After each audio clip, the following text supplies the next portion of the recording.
自分で起き上がって走行を楽しんでいます。プリミティアプレイヤー AR です。今回はロボット羊羹を作ってみようと思います。ロボットが自分で操縦できる乗りやすい車にしたいのでうまくできたらチャンネル登録してもらえると嬉しいです。それでは作っていきましょう。まずはロボットが車に乗るためにどのくらいの段差までなら越えられるか確認してみましょう。1センチの段差なら余裕ですが、少しずつ段差の高さを上げていくと、10センチの高さで引っかかってつまずきました。9センチの高さならなんとか越えられたので、試しに9センチ四方の棒をたくさん使って階段っぽいものを作ってみましょう。こちらは登れるんでしょうか？ダメですね。ロボットが登ってくれる気配がありません。そこで一段の幅を広くしてみました。これならどうでしょうか？登ってくれません。多少広くしたところで効果はなかったみたいです。ところが地面と分離した状態のものを試してみると、なんと普通に歩いてくれました。接着されているかどうかでも変わるんですね。今度はどのくらいの坂道なら登れるかも試してみます。30度くらいの角度だと登れませんが、20度くらいまで緩くすればちゃんと登ってくれるみたいです。なので車には9センチ以内の段差か20度以下の緩いスロープをつければ、多少高い位置にある運転席でもロボットが乗ってくれるはずです。そして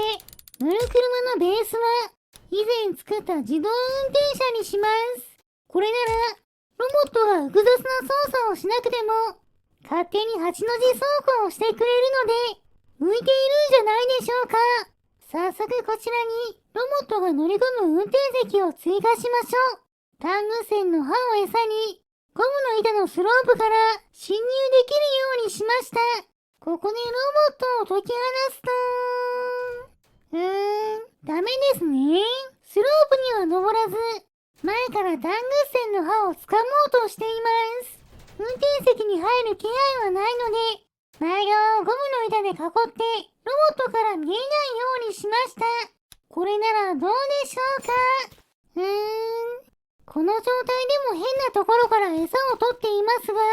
しばらく見守っているといい感じに運転席に入ってくれました。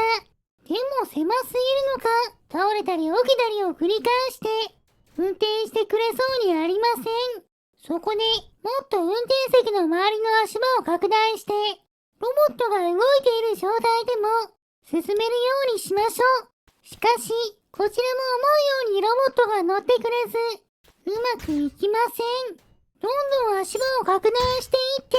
なんとか乗ってくれるようになったので、足場の真ん中に置いている餌に水晶を取り付けてロボットが餌に触って水晶がぶつかると自動運転の仕組みに電気が流れて動き出すようにしました。ちなみにこの自動運転の仕組みは複数並んだ水晶の中をゆっくり電気が通り、その途中にあるコンデンサが帯電することで、帯電しているコンデンサによってハンドルの左右どちらかとアクセルにそれぞれ電気を送る回路を開通する仕組みです。これによって直線移動、右旋回、左旋回をタイミングよく繰り返して8の字走行できます。こちらにロボットを近づけると、なるほど。近づいてはいますが、タング線の刃が取れないとわかると、すぐに撤退していきます。これでは、車が走り出した時には、ロボットはどこかに行ってしまうので、ロボットが乗ったまま走らせることができません。ロボットがすぐに逃げ出さないように、軽量プラスチックを使って、もっと広い足場にしましょう。しかし、こちらを試してみると、なぜかロボットが上に乗ったとき、勝手に跳ね上げられてしまいました。落ちてきたロボットも逃げ出しています。それから今度は前から餌を触ってスイッチを入れたロボットが動き出した自動運転車によって運ばれていきました。でも、せっかく動き出したのに、その巨大な足場のせいで引っかかって止まってしまいます。その後も少しずつ形を変えながら何度も試していましたが、乗って動くことはあっても不安定ですし、とてもロボットが運転しているようには見えません。勝手に持ち上がる謎の動きも発生しますし、耐久力も低いので、ロボット用カーとは言いづらいです。なので、設計を変えて、高速したロボットを車に無理やり搭載し、そのジタバタする動きで、ハンドルを動かすことで、ロボットに強制的に運転させるようにしました。こんな感じで、ロボットの頭を挟む道具を使って、ロボットの頭を高速したら、おっと、急にロボットが飛び上がりました。こういうこともあります。結局このロボットは取り逃しましたが、もう一体のロボットをこうやって高速してバネで動くハンドルに固定したら、モーターの電源をオンにすると、ロボットが車に乗って走り出しました。止まっている時はもがいていましたが、走行中はおとなしいですね。そのまましばらく進んで、木にぶつかりましたが、ここからが本領発揮です。ロボットはぐねぐね暴れることで、少しずつ意志がずれて、木を脱出することができました。これこそロボットが運転していると言ってもいいんじゃないでしょうか。さらに走り続けて、石につまずいて転んでも、自力で起き上がって再び走り出します。全く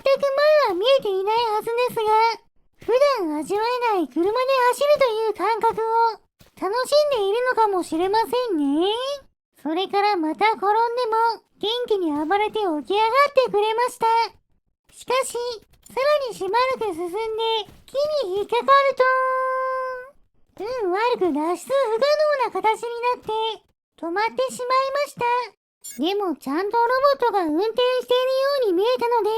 これでロボット用カーは完成です。ただし、うまくロボットを乗せるのはかなり難しいです。膝のついた高速具をうまくはめないといけませんが、私の身長が低いせいもあって、なかなか成功しません。それでも運よく高速できた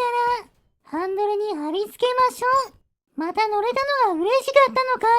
飛び跳ねていましたが、しばらくすると、おとなしくなって、自分で起き上がって走行を楽しんでいます。ハンドルに角度がついているので、いい感じの旋回半径でくるくる回ってくれています。今度は車を3台用意して、同時に走らせてみます。地面に固定した状態で、それぞれロボットをセットして、モーターの電源を入れた後、地面から解放すると、3台それぞれが自由に走り回っています。というより、のたうち回ってますね。そのまま様子を見ていると、1台が大きくジャンプして、自力で高速を解きました。ちなみに私の視点だと、こんな感じです。しっかりはみ出ないように、ロボットの頭を箱に包んだら、ハンドルにくっつけましょう。この状態はセーブしても勝手に解除されてしまうので、毎回この作業をやらないといけないのが、めんどくさいところです。セットし終わったら、トリガースイッチを操作して、電源を入れていきます。電源を入れた後は、固定している棒を削除して、走らせましょう。3人でレースしているみたいで、楽しそうです。それでは最後は、ロボット用カーに私も一緒に乗って、行けるところまでドライブに行きましょう。ロボットを乗せて動かした後、私もそこにぶら下がります。不安定で速度は遅いですが、なんとか前に進んでますね。そのまま低速で、ある程度進んだところで、おっと、ロボットが飛び跳ねて、高速が外れてしまいました。ここでドライブ終了ですね。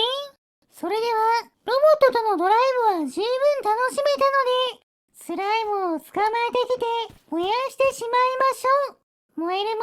のを集めてきて火をつけます。